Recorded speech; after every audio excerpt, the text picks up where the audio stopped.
From the Columbia University Language Resource Center, this is Said and Done, the podcast about languages and the people who speak them.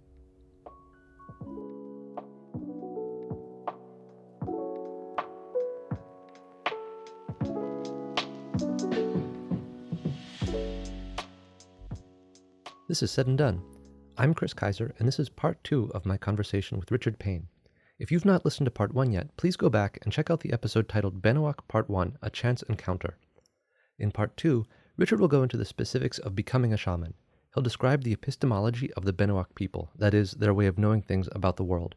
He'll also talk about the pressures that this traditional worldview faces as Indonesia begins to move its capital from Jakarta to Kalimantan, just 100 miles downriver from where the Benuaq live. Here's part 2 of my conversation with Richard Payne. So training to become a shaman is a very complex process that takes a lot of time, but I think you can break it down into two basic component parts, which would be the theory and then the practice. Okay. And so what I was able to do in the time that I was there was the much less sexy theory part of becoming a shaman. So how did you communicate to these shamans that you wanted to be their apprentice? Because you mentioned that you did not see any younger people being apprentices. True. So how did you bring up this topic, and how did you get them to accept you? Oh, well, I mean, the people who I studied from were, if not friends, they were people who I was very close to socially. I mean, these people knew, this may come as a surprise, but I really stood out in this village in Indonesia. Right. Everyone knew who I was. I'm 6'2" and very white. So people knew me. I knew, and I had very good relationships with people, including most of the shamans who I knew. And so I chose my teachers based basically on the rituals that I wanted to have a more in-depth knowledge of. So what did you study? You said you studied the theory side of it, as you describe it. So one of the most important features of shamanism and shamanistic ritual is that it's very steeped in language. You can't just go and make up some weird words and pretend that you're a shaman. You have to learn a very specific and detailed number of spoken texts. And so shamanistic rituals consist of hours and hours of the recitation of these ritual chants and texts. And so the very first part of the theory part of learning to be a shaman is you have to learn the texts. And are these texts written, or are they communicated orally? How do these texts exist? So for hundreds of years, they were communicated exclusively orally, passed down from teacher to teacher. And in order to learn the texts, you have to be sanctified by the spirits. So you have to be approved. And the way that you do this is that you make a ritual payment to your teacher. Okay. And the general form of the ritual payment is a number of different objects that you give to your teacher.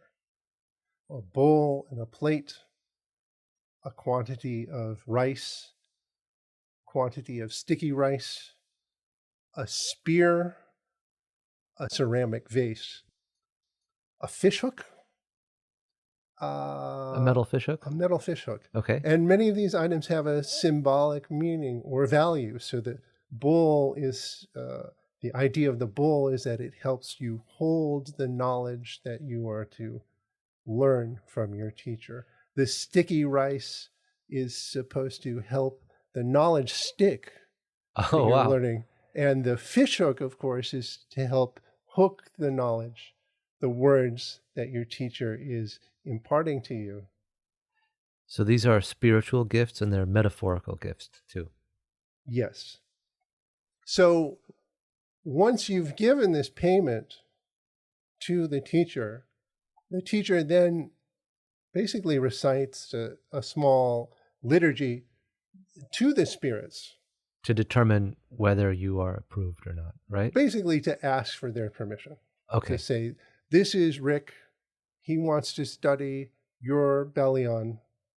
Please allow him to do that, and don't get mad at him or at me for teaching him this ritual knowledge, but sanctify him. So once you've made this ritual payment, then you are, they say, apa, which means you're ritually sanctified to make the first step to learn the ritual, to learn the texts of the Belian. Without this ritual payment and without this ritual sanctification, a person is not seen as a legitimate practitioner.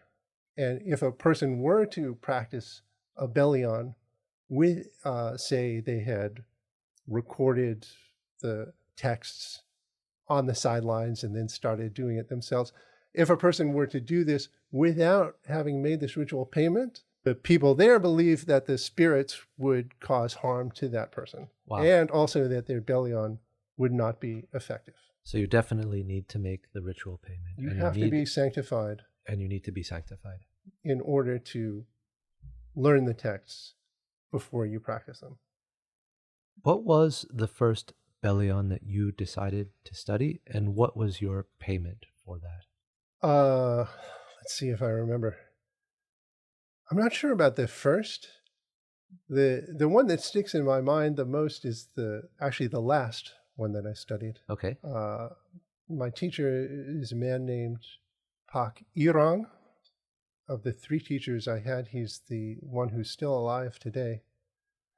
My payment to him included the bowls, the plates, the rice, the sticky rice. I also had to give him a mandau, which is the Indonesian name for a kind of short sword that the Benuaq use. How did you get that? I bought it from someone. You bought it? Okay. I bought it.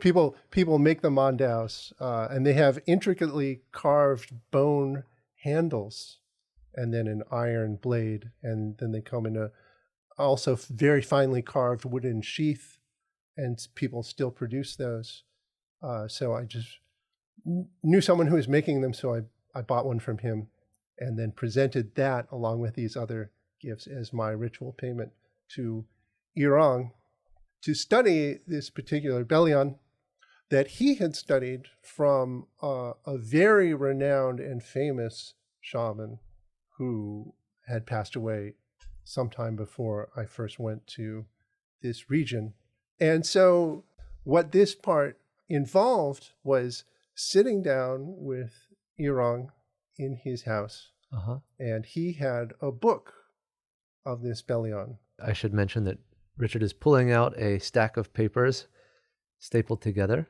This is Natakung Juwata. Okay. And you can see here's in the cover page is a little summary of the steps of this Belian. And then the next 20 pages are the text of the Belian. That's a lot of text. It's a lot of text. And so after giving Irang my ritual payment, he opened his book and we just sat down and line by line, I just copied this text, which is, as you can see, about 20 pages long. We did about 10 pages, then took a break. I went home, came back the next day, and then we finished. And he also gave me some glosses on the meanings of different words and different phrases. That you were just encountering for the first time, perhaps? In many cases, yes. Okay. So you can see there's the form of ritual speech is these 4-word lines. It's like a spoken poem, kind of half sung, half spoken, often with accompanying music. So it's really part of the interest in shamanism is that it's also very much a performance and artistic in addition to a religious performance. And when you say music, what kind of accompaniment would there be? Would there be a musical instrument? Yes, the primary musical instruments are a set of gongs So there's horizontal gongs, like a kind of gamelan, and then larger gongs hanging from the wall, and also a series of different drums. And did you also learn to play these instruments to carry out this ritual, or was that not something that you had arrived at in your study? I was not very good at playing the instruments. Okay. But the shaman is, in most cases, not the person who plays the instruments. Okay. You have to see that another interesting part of shamanism is that it's really a joint performance. Mm. The shaman is the person who says these 20 pages of speech, ritual speech, right? But you need other people to help prepare the offerings which are made, that are offered up to the spirits. You need people to cook the food that is used not only as gift for the spirits, but also to feed the people who come to the performance. You need people who play the music. And so it really draws a lot of people. Each ritual draws a huge number of people in to participate in this larger performance.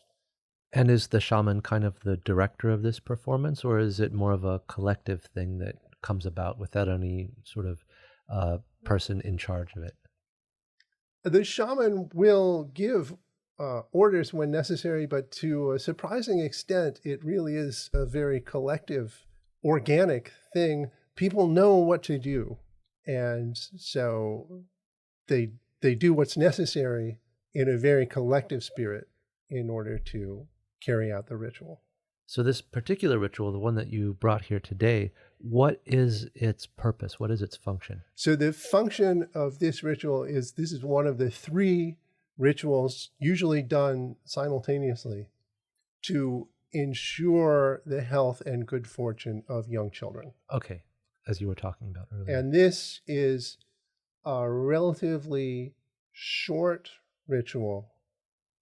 How long would it take? This particular ritual is completed within 24 hours. Other Belians, say done for the purposes of healing people, can last from 4 to 8 days. The Belian that's done for the purpose of cleaning an entire village can last up to 32 days. Wow.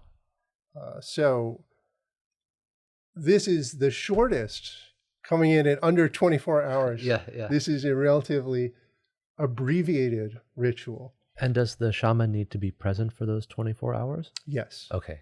And can't leave. Okay. And so for the full village ritual, does the shaman need to be present for those 32 days? Yes. Okay. Maybe occasionally they'll take a break, but for the most part, yes. The other amazing thing is that all of this ritual speech is delivered from memory by the shaman. So you can see this is 20 pages That's a lot. of ritual speech that the shaman is expected to know by heart. And did you learn it by heart as well? Not yet. Okay. Not yet. But I have the text. So what is the name of this particular This Belian Belian? is called Natakang Juara. Okay. Natakang means, I was told, to beat a specific kind of drum. Okay. And Juwata is a type of spirit that lives in the water. So basically, the meaning of the title of this ritual is to call the Juwata through the beating of this drum. So each ritual has a number of different stages. In order to understand the very first stage of this ritual, you need to understand some of the basic concepts that they have about ancestral spirits. Okay. So the Benuaq believe that when a person dies, their soul splits into 2 different categories of spirit. There's one category called the Kalelungan, which is the spirit of the person's intellect. And then there's another spirit called the Liao, which is the embodiment of the person's passions. Wow. Yeah. Okay. And so they go to different places in the spirit world after a person dies. And that's a whole nother topic, because there's a whole set of mortuary rituals, which are in many ways the inverse of the Belian rituals, which Belian rituals are done for curing and for life, and the mortuary rituals are done for after a person dies. And the mortuary ritual singers direct these spirits to their final villages in the spirit world. Okay. So the Kalelungan goes up to a village in the sky, and the Liao goes to a village called Lumut, which is believed to be actually in a specific place deep in central Kalimantan.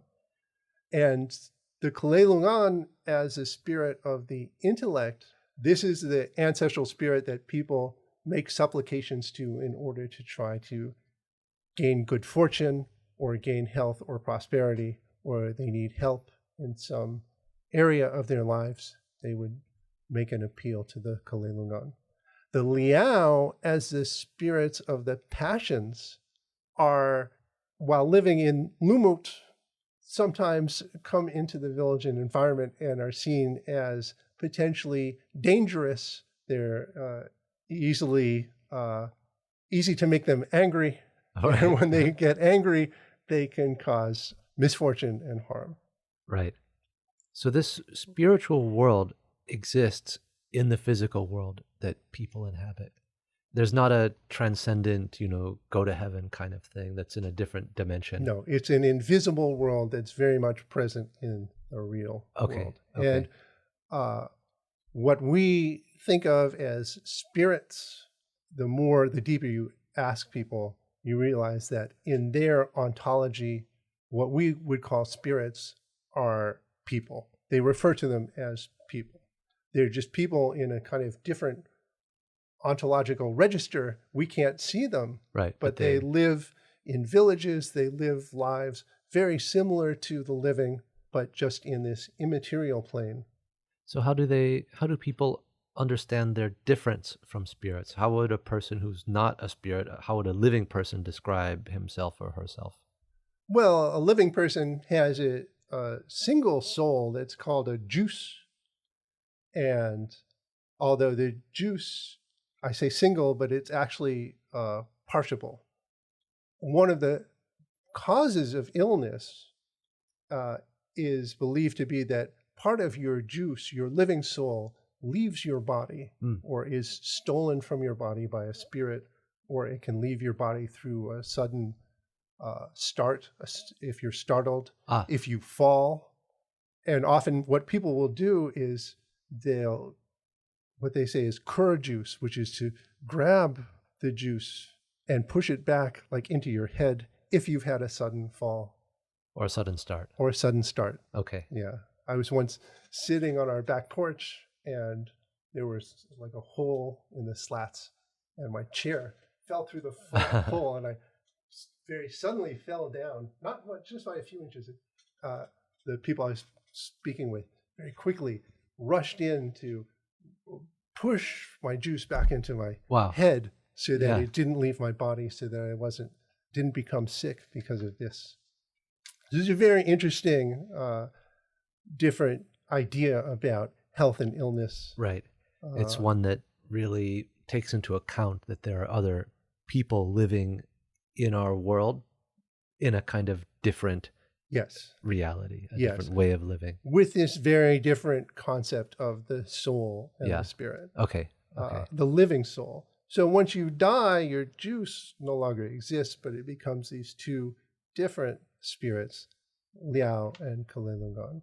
So the very first part of the Natang Juwada here is you want to get rid of the Liao that might be around the village environment. Okay. Because as the ancestral souls of people's passions, they can get angry and get in the way and interfere with what you're doing. So you need to clear the ground. You need to send first. them back. Okay. Send them back. It starts with Nulak Liao Mate Naha, which means send back the Liao that died a long time ago. Laya Wetan Luai Ngompai. This is not everyday speech. This is ritual speech that if you were to say this to a person, a Benuaq speaker on the street, they would have no idea what you're talking about. As Irang glossed it for me, he says, at the time when it's peaceful or quiet. Okay. Then Nulak Liao Mate Bayu, send back the Liao that have died more recently. And then it goes through the types of different Liao.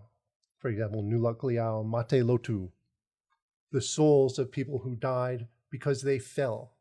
This gets to an idea that these are the most dangerous kind of Liao, which are the Liao of people who have died what you could call a bad death. Okay. So people who've drowned or fell off a canyon or died in a motorcycle accident. These Liao are particularly dangerous because of the way that they died, often in a violent manner. And so they're unhappy. They're unhappy, exactly. And because they're unhappy, you need to send them back. That's the very first thing you need to do in order for the Belian to work.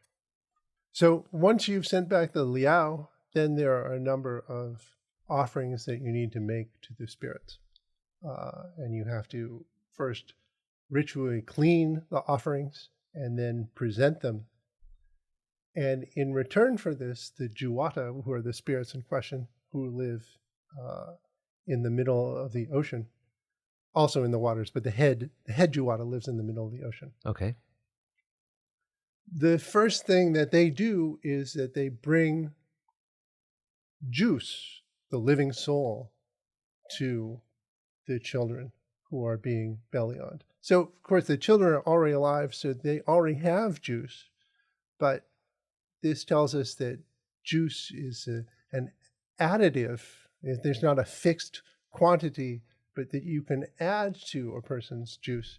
And indeed, one of the principles of health and illness among the Dayaks, specifically the Benuaq, is having a strong juice, a strong living soul, is the prerequisite for good health and good fortune.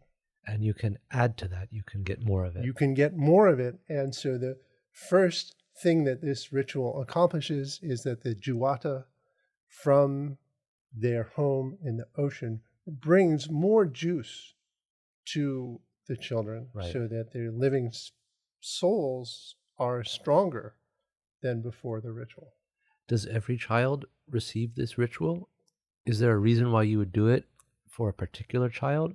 Or is it you just want your child to get ahead? In theory, this should be done for every child. Okay. And is it?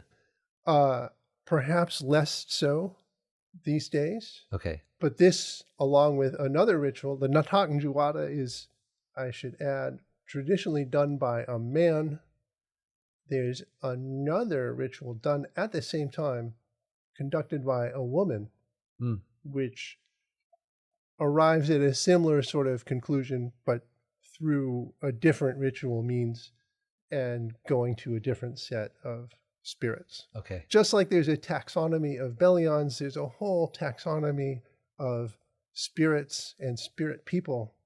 I guess one of the things that I found so fascinating about this is that to really understand the Belian, you really have to get inside of a completely different epistemological understanding of how the world works. So it's just a totally different worldview.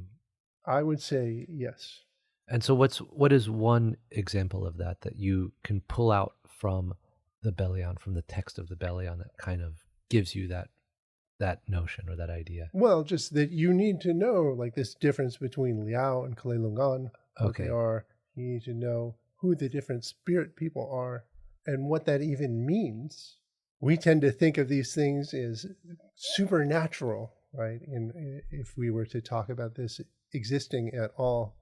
But in many ways, this is, for people who inhabit this epistemology, not supernatural in the slightest. It's natural. Just a part of how the world is constructed. Right. And so that's what I mean by a different epistemological grounding for all of this. So you learned this Belian, you paid the shaman, you learned it, you memorized it to some extent, or memorized parts of it. But I haven't done the practice yet. Okay. So this is the theory part, the boring, less sexy part. Okay. But then to truly become a shaman, you have to do the practice, which means you follow your teacher in actually reciting this Belian over the course of how many hours or days that you're supposed to. Mm. At the end of which, as an apprentice student, you would have a graduation ceremony where in many but not all Belians, you would be expected to undergo a kind of possession by the spirits, and a spirit familiar would enter into your body. And after the successful completion of that ritual transformation, then you would be given a title and then would be sanctified to practice the Belian as a shaman on your own. But you had to leave before you got to that point. Yes. So right now, would you be considered a shaman or a shaman in training? What is your status with respect to being a shaman? I would say pre-shaman. Okay. Yeah, I'm sanctified in studying these texts so that I could recite them legitimately as a student during a Belian, but Okay. I haven't had the graduation ceremony Right. yet. And so it seems like you do have some status within the world of being a shaman, but you are not fully a shaman. It's a very liminal status. But does that status also have responsibilities that you have to live up to? Well, I think it does. Okay. Yeah. What makes you think that? After a long absence, I went back to this region, and my adopted family, some members were still living in the old house, one of the children, but I stayed with another person, my sister, who lives in a different village, Menchimai. When I arrived in Menchimai, one of these larger 32-day Belians was happening, Nalitan Tauten, which was had been sponsored by a local political organization, and some shamans were there cleaning the village ritually through this, and I attended through the end of the ritual. For people who attend through the end of the ritual, this particular ritual, there are a number of taboos that you are not supposed to violate. Not for long, only for a period of, say, 2 or 3 days. And one of those taboos is you're not supposed to go into the forest where there are stands of bamboo.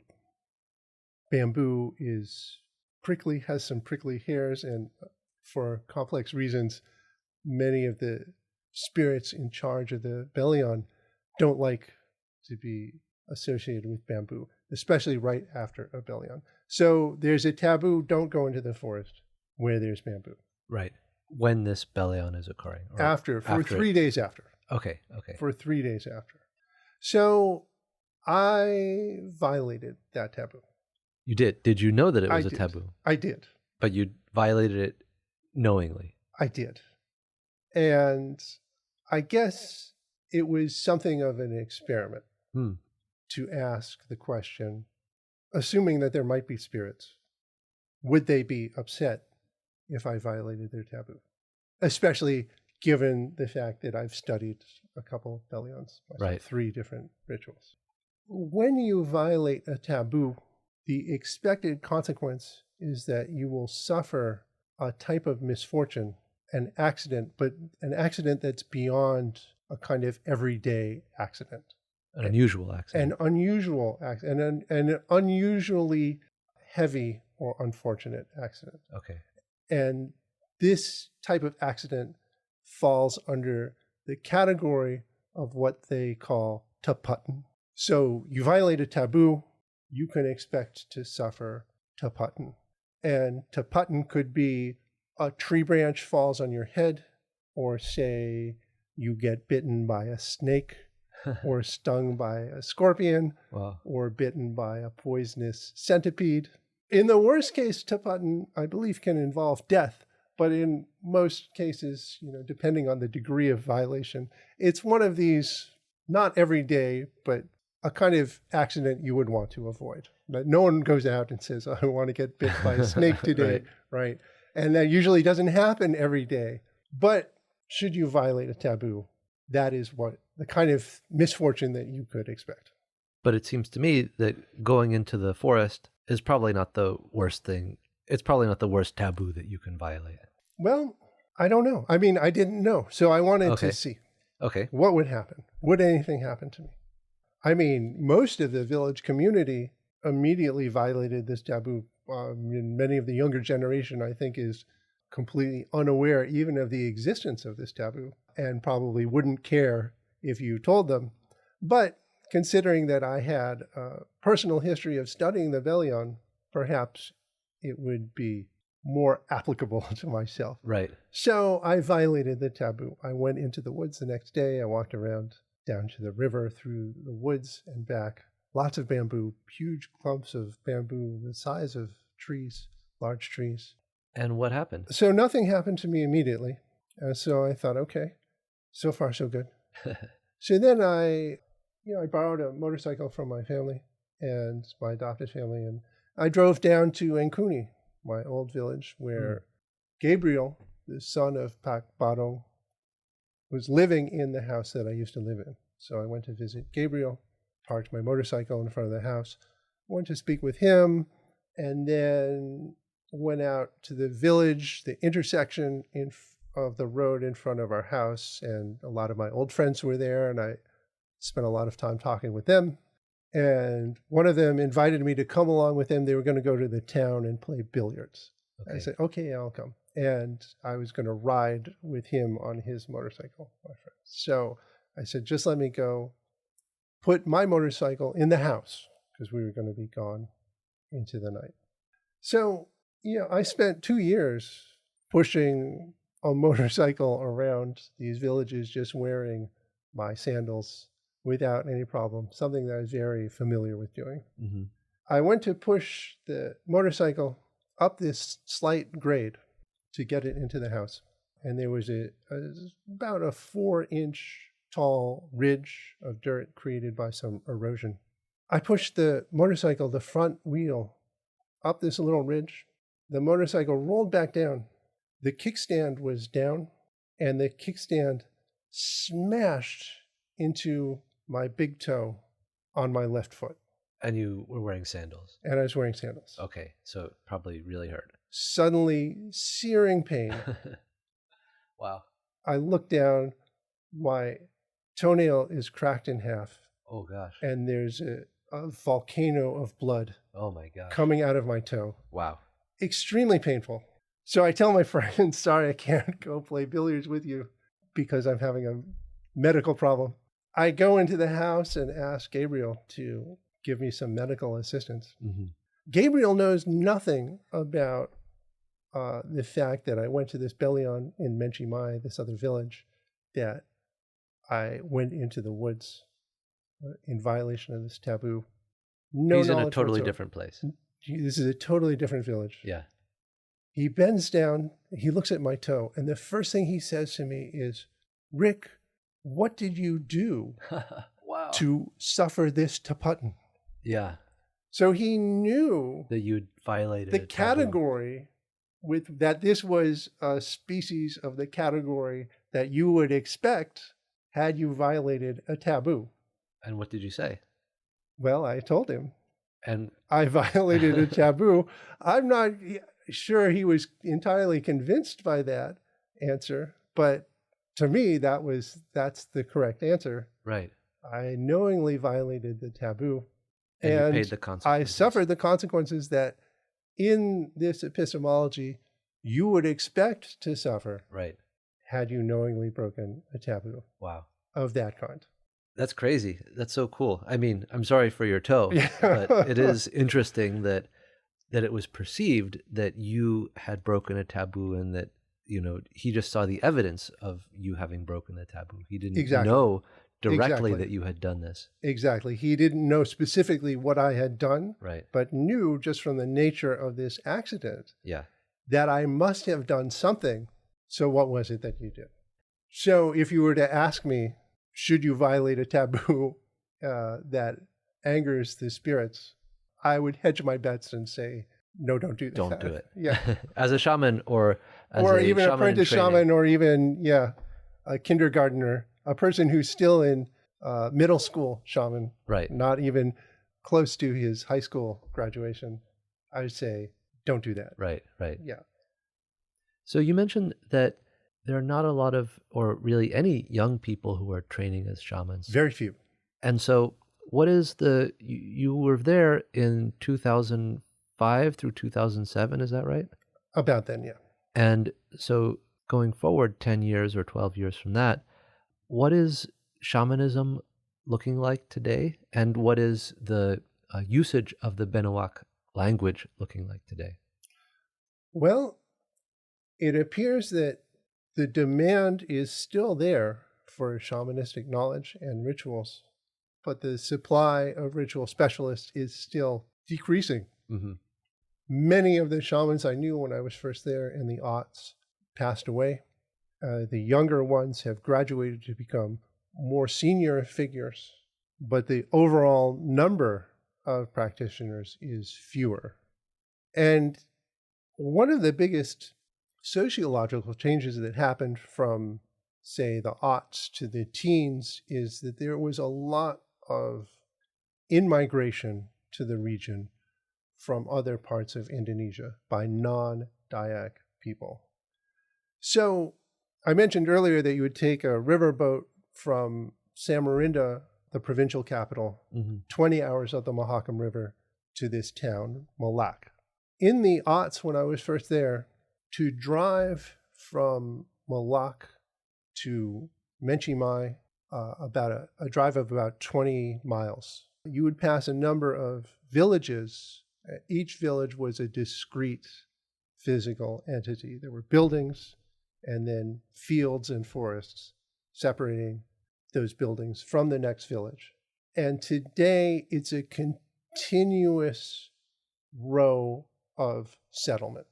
And much of that settlement has been from people who've come from elsewhere in Indonesia.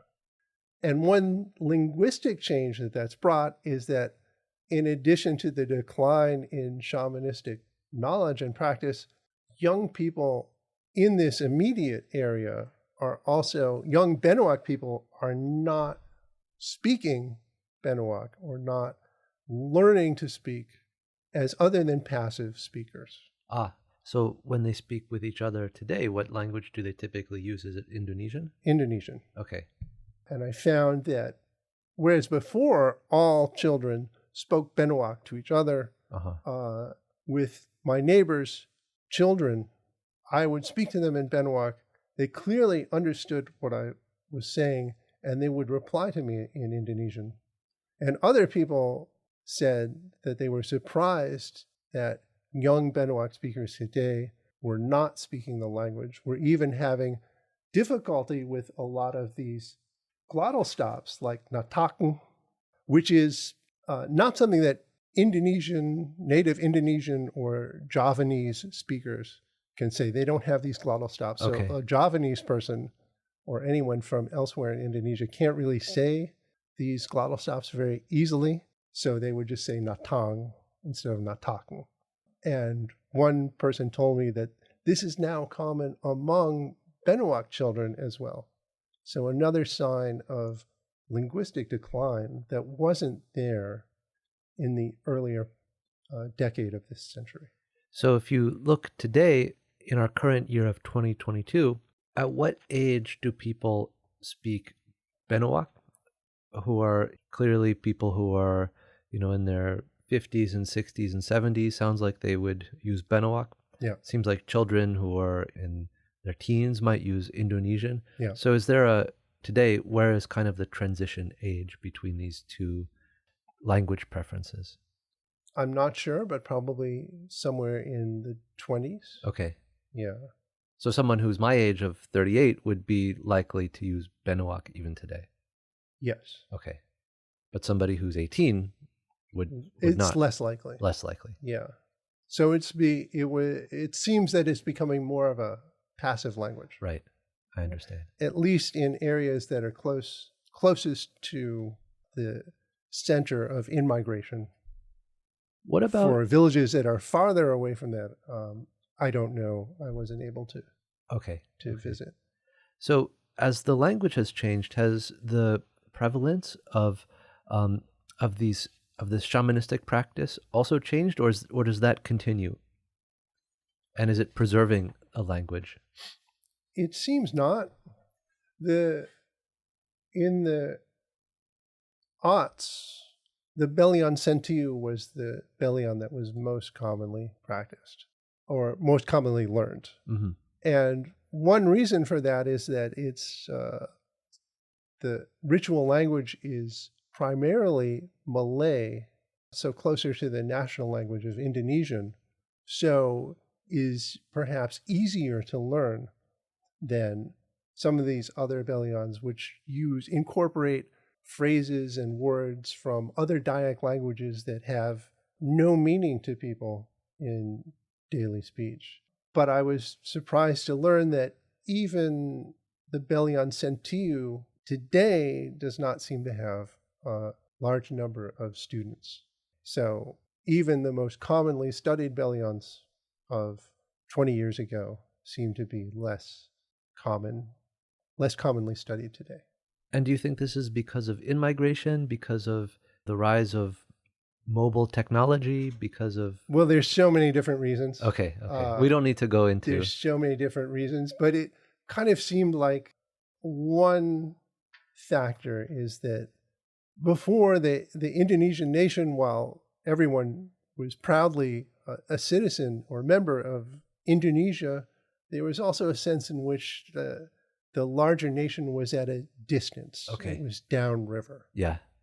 The Dayaks call themselves as a larger category Dayak, but then the people downriver are the people who they call the Pahu.